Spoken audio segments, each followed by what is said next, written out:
GS centre math solution YouTube channel में आप सभी का स्वागत है। आज की इस वीडियो में मैं आप लोगों को पढ़ाने वाला हूँ सोन नदी अपवाह तंत्र पढ़ाने वाला हूँ। ये जो सोन नदी अपवाह तंत्र है ना, ये गंगा नदी अपवाह तंत्र का ही हिस्सा है। और सोन नदी अपवाह तंत्र पूरे छत्तीसगढ़ में 13 से 15% हिस्से में फैला हुआ है। तो चलो देख लेते हैं, सोन नदी के बारे में जानते हैं। और तो यहाँ पे देखो, सोन नदी का उद्गम यहाँ से हुआ है और यहाँ पे अमरकंटक की पहाड़ी है। तो अमरकंटक की पहाड़ी से सोन नदी का उद्गम हुआ, इस तरह से बहते बहते हुए आता है और यहाँ पे गंगा नदी है, गंगा नदी में अपना जल गिरा देती है या गंगा नदी में जाकर मिल जाती है। आप इसे इस तरह से भी समझ सकते हैं।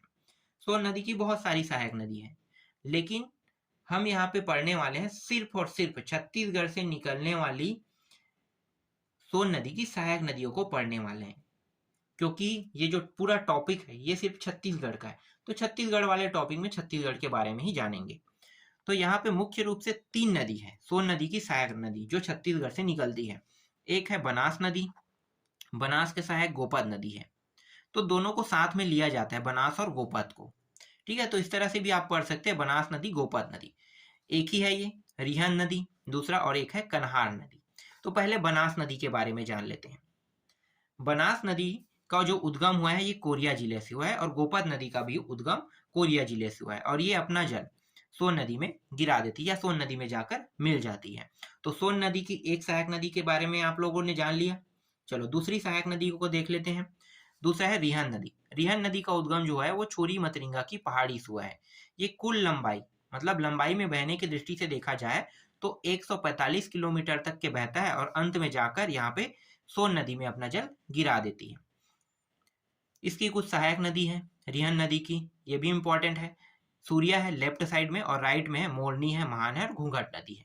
घूंघट नदी जो है ये महान नदी की सहायक नदी है, लेकिन पढ़ने की दृष्टि से या जानने की दृष्टि से हम महान नदी की सहायक नदी में इसे नहीं पढ़ते हैं, इसे हम पढ़ते हैं रिहन नदी की सहायक नदी पढ़ते हैं। तो मोरनी, महान, घूंघट और सूर्या, ये जो चारों है ना, मुख्य रूप से रिहन नदी की सहायक नदी है। और ये जो रिहन नदी है ये किस जिले में पड़ता है? सरगुजा जिले में पड़ता है। इसके बाद देख लेते हैं कन्हार नदी। कन्हार नदी का उद्गम यहाँ से हुआ है, ठीक है, जिसे मैंने यहाँ पे बना दिया है, थोड़ा सा लंबा हो गया है। यहाँ पे आप देख सकते हो कन्हार नदी इस तरह से यहाँ तक, लेकिन अगर लंबाई की दृष्टि में देखा जाए तो 115, मतलब यहाँ से ही शुरू होगा। ये गलत बन गया है ना चित्र, तो आपको मैं यहाँ पे आपको समझाता हूँ। यहाँ से इसका उद्गम हुआ है और यहाँ से ये इस तरह से बहते बहते हुए यहाँ पे अपना जल सोन नदी में गिरा देती है। इसकी 3 मुख्य सहायक नदी है।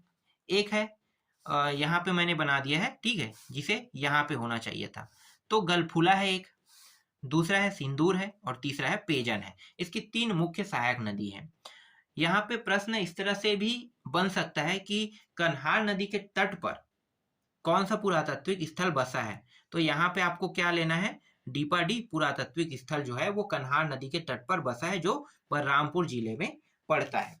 दूसरा प्रश्न बन सकता है यहाँ से कन्हार नदी वाले टॉपिक में ही, कि कन्हार नदी की लंबाई तो मैंने बता दी 115, ठीक है। तो दूसरा प्रश्न क्या बन सकता है कि कन्हार नदी जो है किन 2 राज्यों को विभाजन करती है या सीमा बनाती है? तो यहाँ पे प्रश्न इसका जो जवाब रहेगा वो छत्तीसगढ़ और झारखंड रहेगा, ठीक है, छत्तीसगढ़ और झारखंड। ये पीएससी लेवल का क्वेश्चन है, या अगर यहाँ से प्रश्न बनेगा तो व्यापम में नहीं आएगा, सिर्फ और सिर्फ पीएससी में ही बनेगा। पीएससी के अलावा और ये कहीं पे भी नहीं बन सकता यहाँ से क्वेश्चन। तो झारखंड और छत्तीसगढ़ के बीच सीमा विभाजन या सीमा बनाने वाली नदी जो है वो है कन्हार नदी है, क्योंकि यहाँ से इस तरह से बहती है, ये रहा। तो ये कन्हार नदी 2 राज्यों के बीच में सीमा बनाती है। इसी तरह से सोन नदी, ठीक है, तो सोन नदी का एक और जान लेते हैं जो सीमा विभाजन करता है, उसे नेयूर नदी। नेयूर नदी जो है ना वो इस तरह से सीमा पे बहती है और जाके अंत में सोन नदी में अपना जल मिला देती है। तो नेयूर नदी भी मध्य प्रदेश और छत्तीसगढ़ के बीच सीमा विभाजन करती है, मतलब सीमा बनाती है। इतना तो याद रहेगा। चलो, यहाँ पे आप लोगों को अब पता चल गया होगा कि सोन नदी अपवाह तंत्र के बारे में। अंतिम बचा हुआ है नर्मदा नदी अपवाह तंत्र। हाँ, एक और चीज मैं भूल रहा था, उसको भी मैं बता देता हूँ कि जो ये रिहन नदी है ना, ये वाला रिहन नदी, ये सरगुजा संभाग का जीवन रेखा कहलाती है। क्यों? क्योंकि ये पूरे सरगुजा संभाग को, देखो यहाँ से आके सभी नदियां जो है अपना जल कहाँ पे दे रहे हैं? रिहन नदी में। इसलिए ये रिहन नदी जो है ना सरगुजा संभाग का क्या कहलाएगा? जीवन रेखा कहलाएगा। जिस तरह से छत्तीसगढ़ की जीवन रेखा नदी अगर कहते हैं तो महानदी होता है। बस्तर का जीवन रेखा नदी कहते हैं, मतलब बस्तर संभाग का, तो इंद्रावती होता है। इसी तरह से सरगुजा संभाग का जीवन रेखा रिहन नदी को कहा जाता है। इसके बाद देखो यहाँ पे नर्मदा नदी है। नर्मदा नदी के बारे में ज्यादा कुछ नहीं जानेंगे। तो नर्मदा नदी मतलब नर्मदा अपवाह तंत्र।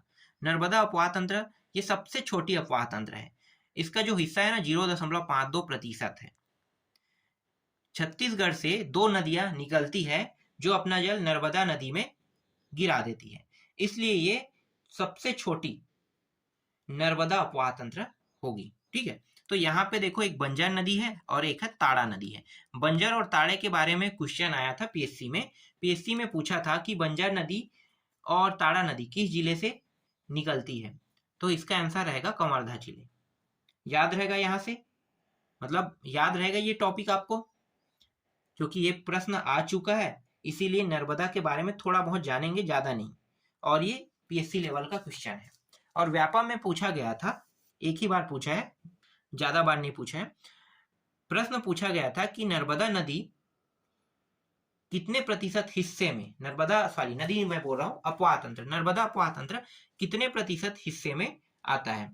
तो ये 0.52% ही आपको लेना है यहाँ पे आंसर।